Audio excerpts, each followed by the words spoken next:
नमस्कार। तो आज हम स्टार्टअप्स के बारे में बात करने वाले हैं कि कैसे स्टार्टअप में इन्वेस्ट किया जा सकता है और वो कौन से तरीके हैं जिनके जरिए आप स्टार्टअप्स में इन्वेस्ट कर सकते हो।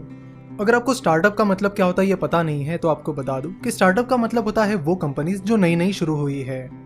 जैसे कि आप देख सकते हो कि इंडिया में बहुत सारे स्टार्टअप्स आ रहे हैं, कुछ सक्सेसफुल हो रहे हैं तो कुछ फेल हो रहे हैं। सो अगर कोई इन्वेस्टर किसी स्टार्टअप में इन्वेस्ट करता है और वो स्टार्टअप सक्सेसफुल बन जाता है तो इन्वेस्टर पैसा कमाते हैं। सिमिलरली अगर वो स्टार्टअप नहीं चलता या फेल हो जाता है तो इन्वेस्टर्स को लॉस हो जाता है। सिंपल।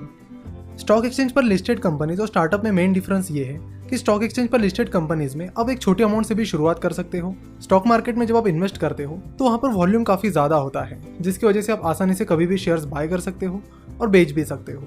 वही स्टार्टअप में ऐसा नहीं होता। स्टार्टअप में शेयर्स ट्रेडेबल नहीं होते हैं। स्टार्टअप्स यूजुअली स्टॉक मार्केट से ज्यादा रिटर्न देने के लिए जाने जाते हैं। वही अगर आप नई कंपनीज का फेल्यूर रेट देखोगे तो वो भी ज़्यादा ही रहता है।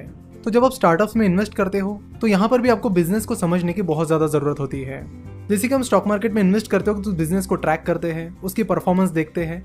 यही सेम सिस्टम स्टार्टअप में भी करना होता है। स्टार्टअप की वजह से हिस्ट्री काफ़ी कम होती है, जिसकी वजह से एनालिसिस करना और ज़्यादा डिफिकल्ट हो जाता है। तो स्टार्टअप में इन्वेस्ट करने का पहला तरीका है एंजल इन्वेस्टिंग। जिस स्टार्टअप में आपको इन्वेस्ट करना है आप पर्सनली उनसे कांटेक्ट कर सकते हो।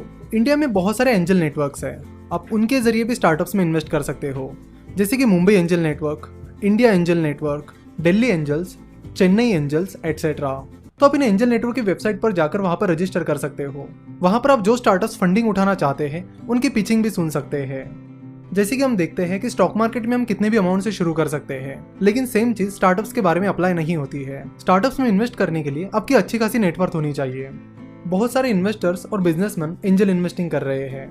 जैसे कि आप देख सकते हो कि विप्रो के मिस्टर अजीम प्रेमजी अपने फैमिली ऑफिस प्रेमजी इन्वेस्ट के जरिए स्टार्टअप्स में इन्वेस्ट करते हैं। वही इन्फोसिस के को-फाउंडर मिस्टर नारायण मूर्ति अपनी वेंचर कैपिटल फर्म कैटामैरन वेंचर्स के जरिए इन्वेस्ट करते हैं। सिमिलरली ऐसे बहुत सारे इन्वेस्टर्स हैं जो एंजल इन्वेस्टिंग करते हैं। स्टार्टअप्स में इन्वेस्ट करने का नेक्स्ट तरीका है क्राउड फंडिंग। बहुत सारी क्राउड फंडिंग वेबसाइट्स हैं जैसे कि impactguru.com, catapult.com, जिनके जरिए स्टार्टअप्स क्राउड फंडिंग उठाते हैं। तो आप उसमें पार्टिसिपेट करके उस पर्टिकुलर स्टार्टअप में इन्वेस्ट कर सकते हो। लेकिन क्राउड फंडिंग आजकल इतनी पॉपुलर नहीं है और ना ही ज्यादातर स्टार्टअप्स क्राउड फंडिंग के जरिए फंड उठाना पसंद करते हैं। बेसिकली स्टार्टअप्स एंजल इन्वेस्टर्स और वेंचर कैपिटल से ही फंड उठाना पसंद करते हैं। स्टार्टअप में इन्वेस्ट करने का अगला तरीका है वेंचर कैपिटल्स में इन्वेस्ट करना। वेंचर कैपिटल्स स्टार्टअप्स में बड़ी अमाउंट इन्वेस्ट करने के लिए जाने जाते हैं। बेसिकली वेंचर कैपिटल्स इन्वेस्टर से पैसा उठाते हैं और फिर वो पैसा स्टार्टअप्स में इन्वेस्ट करते हैं। सो अगर एंजल इन्वेस्टिंग करना आपके लिए पॉसिबल नहीं है तो आप वीसीज का तरीका अपना सकते हो।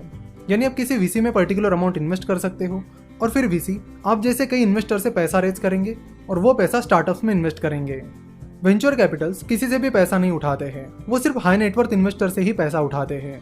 सो अगर आपके पास बड़ा कैपिटल है या फ्यूचर में आ जाता है तो आप स्टार्टअप में इन्वेस्ट करने के बारे में सोच सकते हो, जो कि एक बहुत अच्छा ऑप्शन है। तो यहाँ पर हमने 3 तरीके देखे जिनके जरिए आप स्टार्टअप्स में इन्वेस्ट कर सकते हो: एंजल इन्वेस्टिंग, क्राउड फंडिंग और वेंचर कैपिटल में इन्वेस्ट करना। और इन तीनों के अपने अपने प्रॉज एंड कॉन्स है। तो शुरुआत में आप एंजल इन्वेस्टिंग का तरीका अपना सकते हो। अगर आप स्टार्टअप इन्वेस्टिंग में इंटरेस्टेड हो तो हमें कमेंट करके जरूर बताएं, ताकि हम फ्यूचर में स्टार्टअप इन्वेस्टिंग से जुड़े टॉपिक्स को कवर कर पाए।